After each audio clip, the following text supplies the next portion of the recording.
Today, we are going to talk about how to get people referring to you in great numbers. Hi, Janice Wheeler, President of the Art of Management. Today, I thought I would talk to you about creating enthusiastic patients who are going to run out of your practice referring people to you, which is your fave thing, right? It is mine. I love it. We have a lot of clients around Canada, and they refer to us and we can't thank them enough. So I'm sure you feel the same way about your patients. So let's see how you can create that. I wanted to tell a little scenario or story first. I'm going to take an example. Let's say it's lunchtime or dinner time. Let's take lunchtime. You're in a hurry. You only have a few minutes. You don't have a lot of money on you, and you're starving hungry. So you run out and you might go to someplace fast, fast food place like Tim Hortons. No, you could, I guess.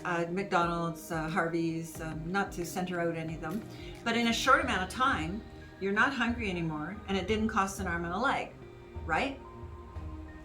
But how many people are going to say, oh man, you got to go and eat there? The service is unbelievable. Not too many, I'm guessing. Not that it was bad. I mean, you would go again. It's just you're satisfied. Okay, good. Now take your favorite restaurant, one that costs an arm and a leg, takes a long time to eat, and it's so good you eat everything and more than you should, and so you come out with a little pain. But if somebody says to you, do you know a really great restaurant where we can go for dinner tonight, or go for a beautiful lunch? Where are you going to refer them? The fast food place or the place that hurt, took a long time, and cost a lot? Every time, right? You're going to send, because you're enthusiastic about the service and the care that you got there. And to further illustrate my point, I once ate at this restaurant with a client in Ottawa, and it's the one where the Prime Minister and cabinet members often eat their lunches and dinners. And we were there for dinner, and I actually interviewed the guy. I don't think you can call him a waiter, a garçon. Anyway, he was so amazing. He knew the whole menu by heart. He advised us on what we should have, his manners, his humor, his way of, in a very professional way, playing with us and making our experience truly memorable. And I interviewed him to find out where he got trained. It was in the south of France. There's a school where they send, from this restaurant, where they send their waiting staff, if you call it that. And it was just phenomenal. That's how outstanding he was. I had to interview him. But the point was, that place, the experience was memorable. I mean, I probably could say that it was about 20 years ago when it happened. And I still remember it. I remember what it looks like. I remember I wore the same exact red suit and white blouse as the doctor's wife. We didn't plan our wardrobes. Anyway, just fun. So what you want is to create people that are that enthusiastic. I mean, you can't help it in a practice. There's often pain and money and time involved. And that part you can't do anything about, but there are 9 things that I'm going to go over that you can do about it to create enthusiastic patients that go out referring more people to you. Are you ready? Okay, number 1 is obvious: clinical excellence, or quality of care.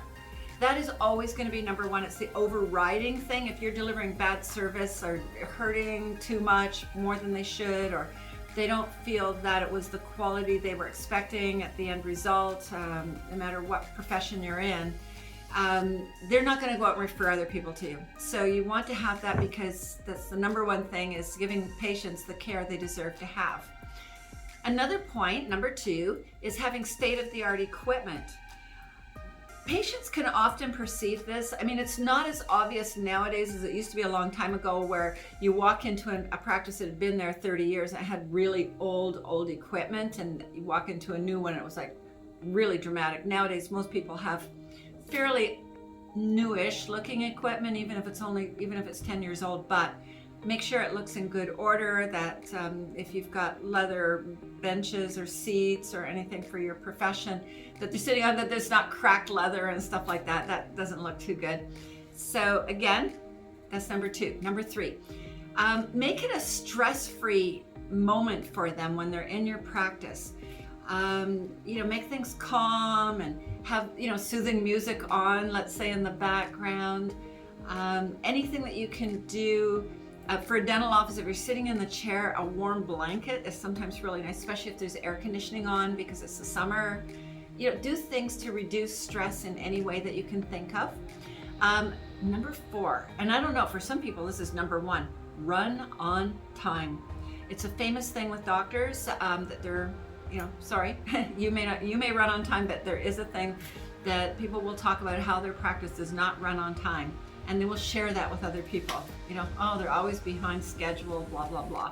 I had to wait a half an hour to see him last time I was there, or to see her the last time I was there, right? So that is a negative. That is a very common one, and you want to overcome that and work out how to schedule in such a way that you run on time. With the social distancing that we're going through right now with COVID, that's actually gotten a lot of that handled, because people are more carefully scheduled with spaces and so on. But it's just something to keep a very close eye on.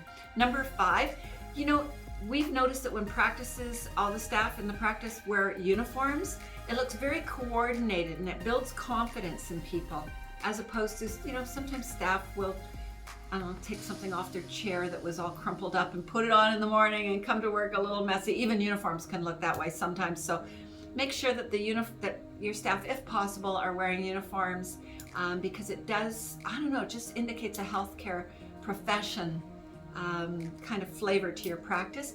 But make sure that they also keep them clean and well pressed and so on. Number 6, this is personal touch. When a patient first walks in the practice, they kind of expect to be recognized because they've been there before, but maybe it's a new receptionist, so it's a little tough. But you do know when people are coming in, especially if they're out in the parking lot and you have to call them to come in now that we're in COVID. But it's great if you can greet them by their first name, hi, or Mrs. Jones, if they're that kind of person. I may be older, but you don't call me Mrs. Wheeler. Just call me Janice, right? So you can sort of get to know the patients and know this. But greeting them when they come in, standing up and saying, hi, so happy to see you, that kind of thing, is so welcoming, as opposed to, hi, have a seat over there.